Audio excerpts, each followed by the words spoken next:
ये कपड़े क्या पाक करते हो, ये कंडीशन है। तो नौजवानों, ये गलत अगर किसी के जहन में बात है कि नहीं नहीं सूफी बनने के लिए खाली जंगल चले जाओ, लकड़ियां बीनो सूफी बन जाओगे, नहीं। सूफी बनने के लिए मदरसे में जाके बैठे, जिसे कुरान आ जाता है उसे सब कुछ आ जाया करता है। कुरान सबसे पहली किताब है जो हमें सूफियत की बुलंदियों की तरफ लेके जाती है।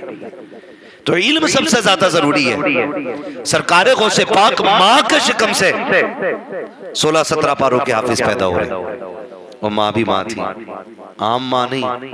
माँ वो है जिसने किसी गैर महरम को नहीं देखा था, जिसके कानों में कोई नाजायज आवाज नहीं टकराई थी, जिसने कभी शरीयत की हदों को पार नहीं किया था।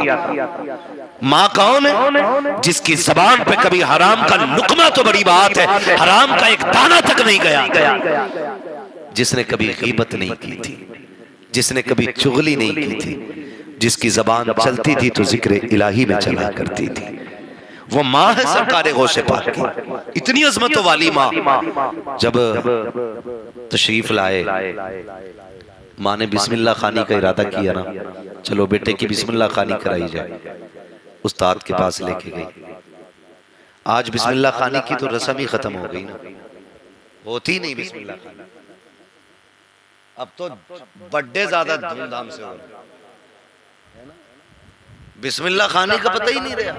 हमारे जो असलाफ का तरीका था, जो बुजुर्गों का तरीका था, है जब बच्चे 4 माह प्लस होते थे, 4 महीने 10 दिन के बच्चे हो जाते थे, 4 साल 4 महीने 10 दिन का जब बच्चा होता था, बिस्मिल्लाह खानी उनकी हुआ करती थी।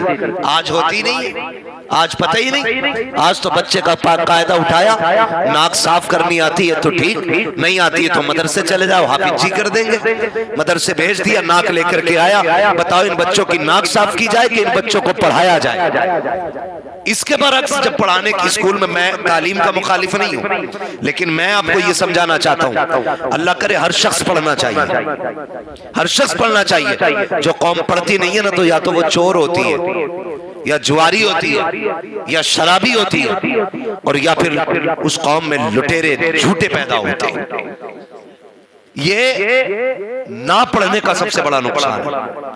और जो कौम पढ़ जाती है ना, तो कोई इमाम होता है मस्जिद का, कोई मदरस होता है मदरसे का, कोई बैंक में मैनेजर होता है, अपनी अपनी शान रखते हैं इल्म वाले लोग। लेकिन हम तालीम से दूर होते जा रहे हैं। माँ लेके गई उस्ताद के पास, हज़रत पढ़ा दे मेरे बेटे को। उस्ताद ने बिठाया, पढ़े बेटे बिस्मिल्लाह। मेरे गौसे पाक ने पढ़ना शुरू किया ना, पहला पारा, दूसरा पारा, तीसरा पारा, चौथा पारा, 5वां पारा, 6ठा पारा, पढ़ते ही चले जा रहे हैं। उस्ताद करवट बदल रहे हैं, भाई कब रुकना है? पारे 16 मुकम्मल हो गए। उस्ताद कहने लगे, बेटे जहां ये पारे हिफ्ज किए थे, बाकी पारे भी वहीं हिफ्ज कर लेते। जहां ये पारे हिफ्ज किए थे, बाकी पारे भी वहीं हिफ्ज कर लेते। मुस्कुरा के कहने लगे, हुजूर ये जिस मदरसे में याद किए हैं ना, वहां सिर्फ 16 पारे सुनाए जाते थे, इसलिए मैंने इतने याद किए हैं। जब इतनी बात सुनी, कहा बेटे कहना क्या चाहते हो? तो सरकारे गौसे पाक फरमाते हैं, सरकार बात यह है कि जब माँ के शिकम के अंदर मैं मौजूद था, मेरी माँ झाड़ू लगाती थी तो कुरान की तिलावत करती थी, आटा गूंथती थी तो कुरान की तिलावत करती थी, रोटी बनाती थी तब कुरान की तिलावत करती थी। सरकार मैंने अपनी माँ को काम करते करते कुरान के इतने पारे पढ़ते सुना था, इसलिए इतने पारों का हाफिज हो गया। और मुझे बता तो सकी, अगर आज माँ अपने बेटे को गाने सुना के जवान करेगी, सीरियल देख के परवरिश देगी, तो बताओ किसके बेटे को कुरान आएगा?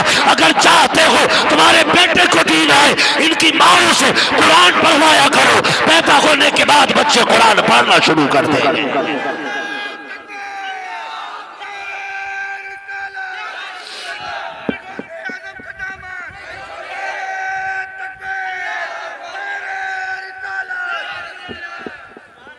हालात देखो हमारे घरों के, बच्चा जरा सा रोया, टुनटुना उठाया, बजा के दे दिया।